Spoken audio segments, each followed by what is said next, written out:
अब देखते हैं नॉन स्वे टाइप के फ्रेम को एनालाइज करना स्लो डिफ्लेक्शन मेथड से। This is a frame ABCD. Here only we have to draw bending moment diagram.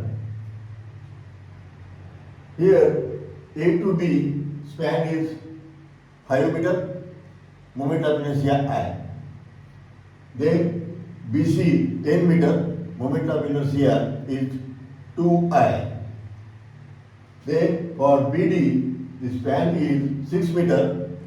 At 2 meter there is horizontal force and distance is 2 meter and here it is 4 meter and moment of inertia is 3I. Now this is given frame. It is non-sway type.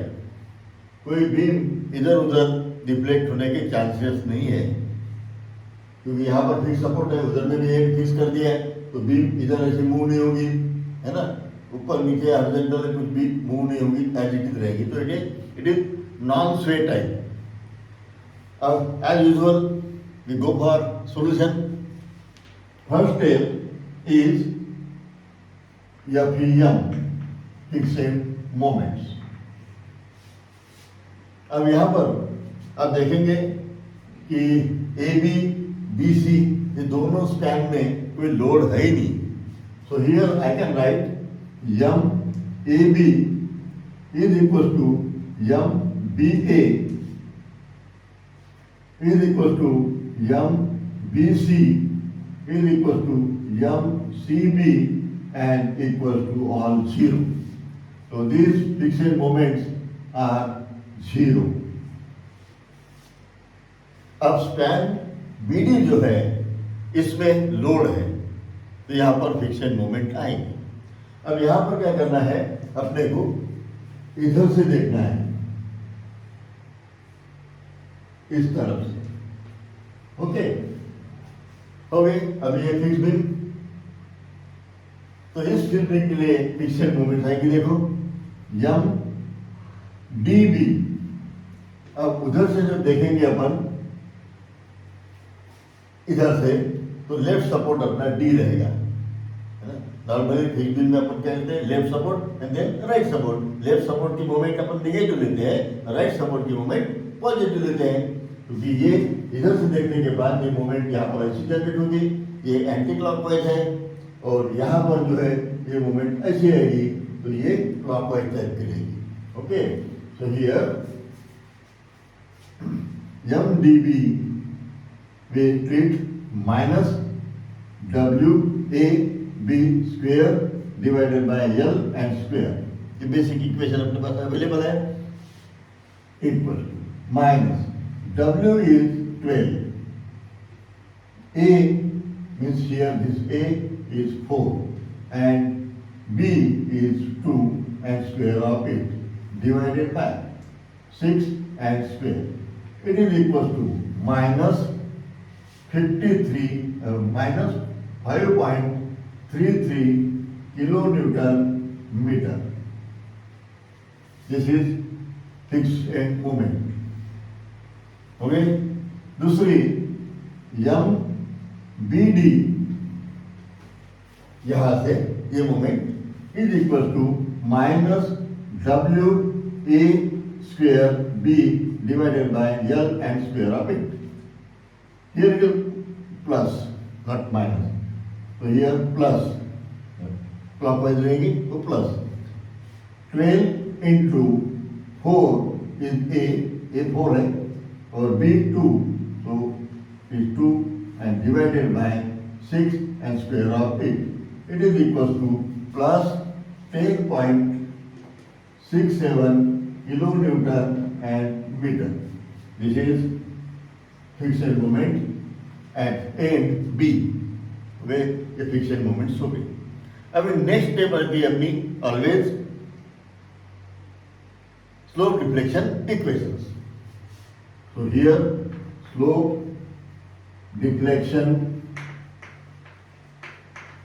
equations। अब slope deflection equation M A B is equals to friction moment तो zero है, zero plus twice E I divided by I, same I, कोई 2i वगैरह नहीं है, divided by span, A B का span है ये 5 metre.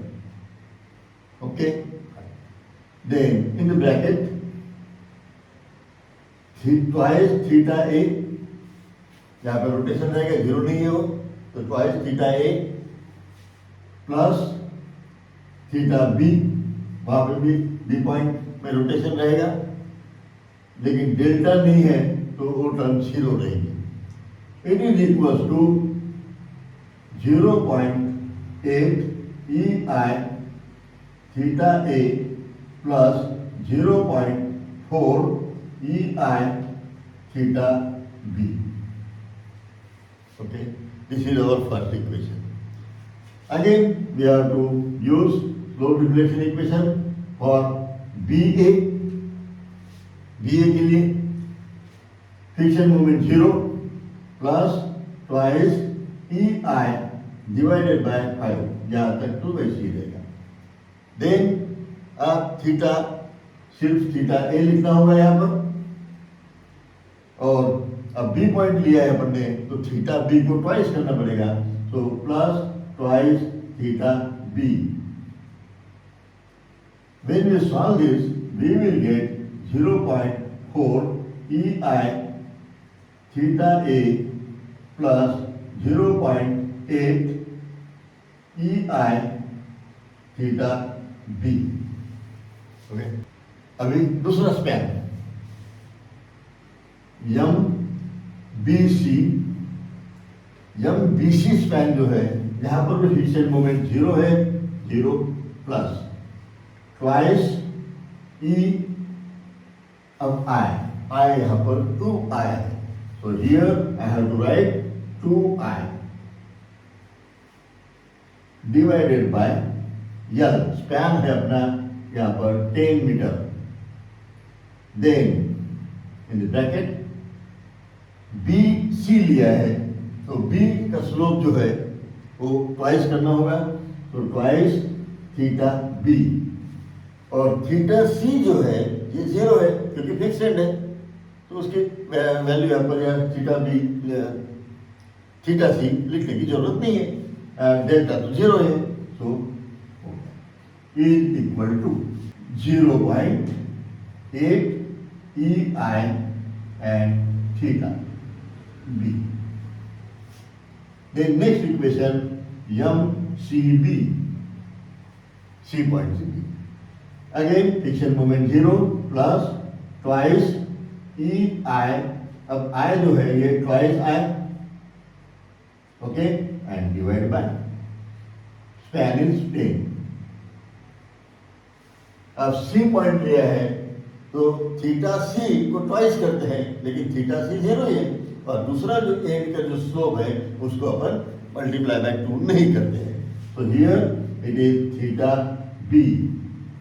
When we solve this, we will get here 0.4 E I theta B. Okay, अब बचा है span B D. So here M D B, अपन उधर से देख रहे हैं तो पहले लेफ्ट और देन राइट, तो डी बी फ्रिक्शन मोमेंट वहां पर है, तो फ्रिक्शन मोमेंट कितनी है डी बी पर, माइनस 5.33 फ्रिक्शन मोमेंट, जीरो नहीं आएंगे, यहाँ पर जीरो आएंगे, प्लस ट्वाइस ई और आई. अब यहाँ पर आई जो दिया है 3i, so here I have to write 3i and divide by span is 6 meter, so here it is 6. Then अब यहाँ पर ये जो एंगल है या रोटेशन है at D, it is zero, तो थीटा डी की वैल्यू जीरो है, सिर्फ थीटा बी आएगा यहाँ पर, so here it is theta b, and when we solve this, minus 5.33 plus EI theta B. Okay. Then it is BD, MBD. It is equals to friction moment. BD की friction moment है plus 10.67 plus twice E thrice I 3I दिया है, span अपना 6 metre है, और ये जो है अब BD ले रहे, B पॉइंट है अपना मेन, तो वहां का रोटेशन ये अपन ट्वाइस लेते हैं. So here it is twice theta B and equal to plus 10.67 plus here it is 2EI and theta B. अब देखिए यहाँ पर मैक्सिमम थीटा बी है, एक दो जगह पे सिर्फ थीटा ए है.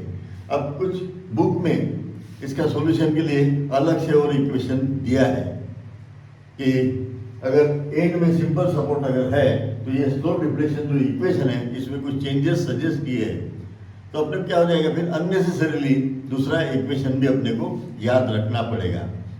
तो बेटर वे एक ही इक्वेशन याद रखो और थीटा ए की वैल्यू वहाँ पर 0 हो जाती है, नहीं रहती है, सिर्फ थीटा बी मिलेगा, लेकिन काम अपना कुछ कम नहीं होता है ज़्यादा, थोड़ा सा काम यहाँ पे एक स्टेप का बढ़ जाएगा, उससे कुछ प्रॉब्लम नहीं है. लेकिन दूसरा इक्वेशन मेमोराइज करना, रिमेंबर करना इतने ढेर सारे, तो उतना अपना जॉब कम हो जाता है.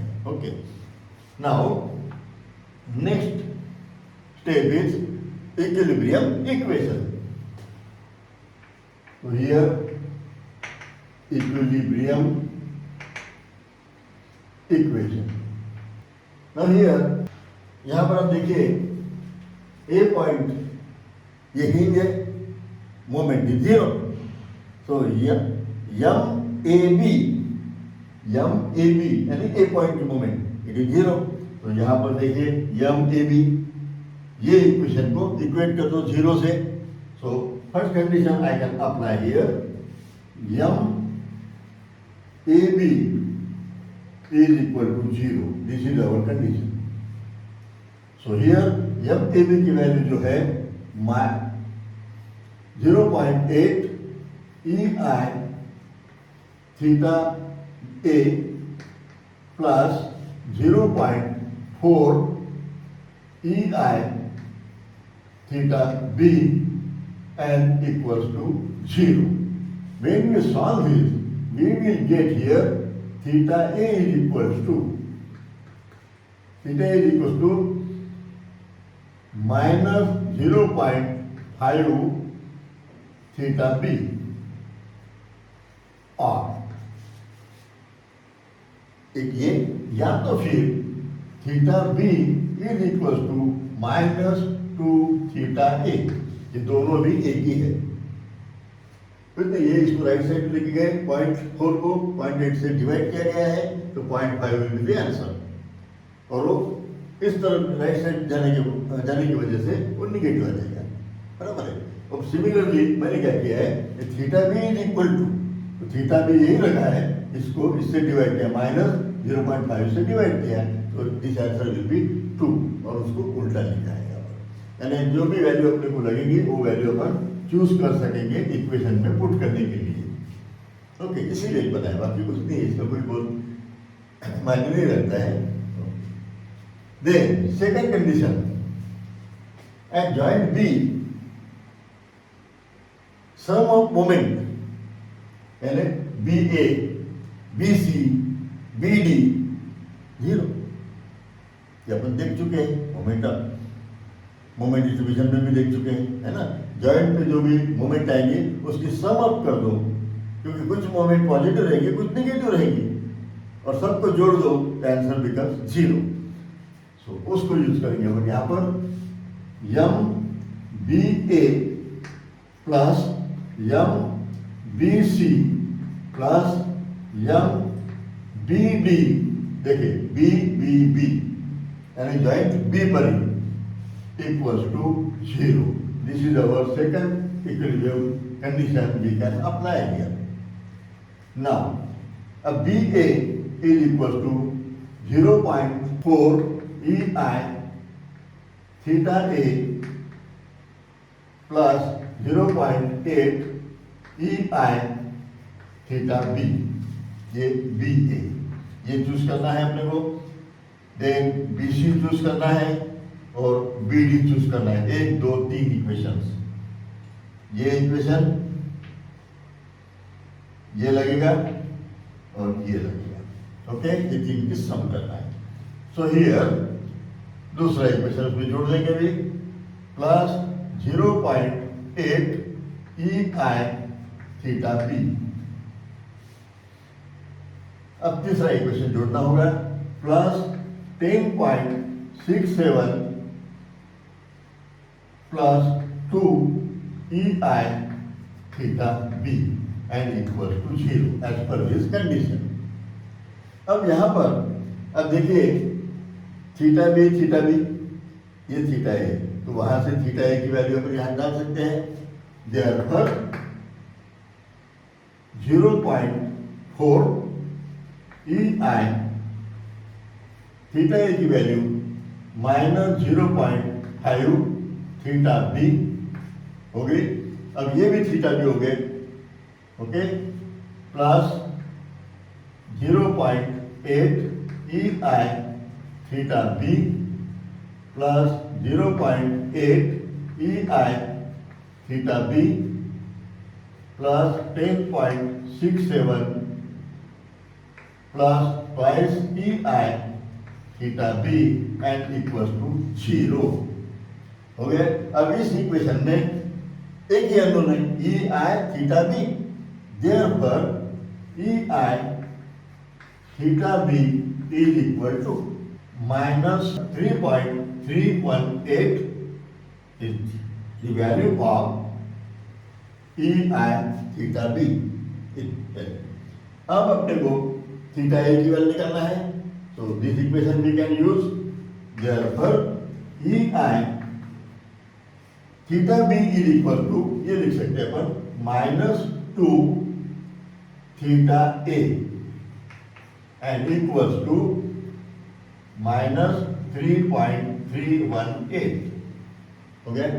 When we solve this, we will get EI theta A is equals to plus, ये इधर में माइनस है, यहाँ पे भी माइनस है, ये दोनों minus cancel, plus 1.569 is the value of EI theta A. Now we can put these values, ये एक और ये दूसरी value we can put in this equation, we will get friction moments. Okay, अब मैं यहाँ पर पुट न करते हुए डायरेक्ट आंसर लिखूंगा। आपको क्या करना है, EI थीटा ए, ये वैल्यू, EI थीटा बी, ये value, you will get the answer. Okay, so directly I am going to write answers. So here MAB is equals to 0. MAB it is equal to 0. अब यहाँ पर MAB अपन ने लिखा है, अगर values आप डालते हैं तो you will get answer 0, कोई प्रॉब्लम नहीं। और वैसे भी अपने को यहाँ पर डायरेक्टली लिख सकते हैं, एक उतना ही 2-4-5 सेकंड अपने बच सकते हैं। इस सपोर्ट पर मोमेंट 0 है, तो without using this equation we can write directly 0 है। या तो फिर उस इक्वेशन में EI थीटा ए की वैल्यू ये और EI थीटा बी की वैल्यू ये दोनों वैल्यूज पुट कर दो, we will get the answer definitely 0। Then MBA is equal to minus 1.88 kilonewton meter. MBC is equal to minus 2.51 kilonewton meter. MCB is equal to minus 1.255 kilonewton meter. DB is equals to minus 8.46 kilonewton meter. Then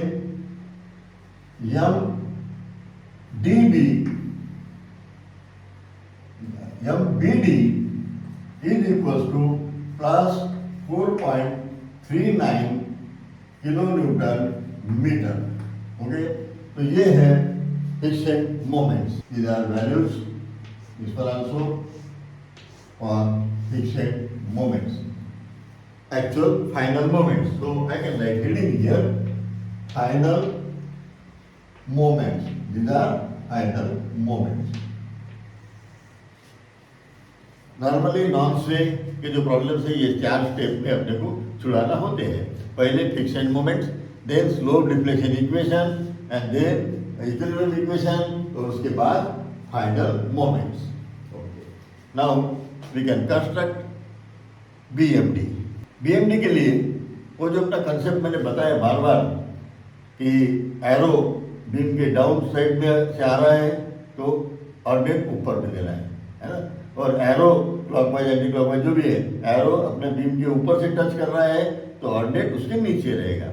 okay, ये already मैं बहुत बार बता चुका हूँ. तो उसका use करके अपन ये डायग्राम निकालेंगे. लेकिन सबसे पहली चीज रहेगी ये सिंपली सपोर्टेड बीम कंसीडर करके बेंड मोमेंट डायग्राम निकालना. यहाँ पर तो कोई लोड है ही नहीं, सिर्फ लोड है बीडी स्पैन में. तो इसकी एक bend moment diagram by considering simply supported beam ये अपने को पहले ट्रेस करना होगा. तो here this diagram will be like this triangle, और ये जो है इसका ये जो ऑर्डिनेट आता है ये अपना है W. अपने को पता है वो, मैं इधर लिखता हूँ WAB/L. W की वैल्यू है 12,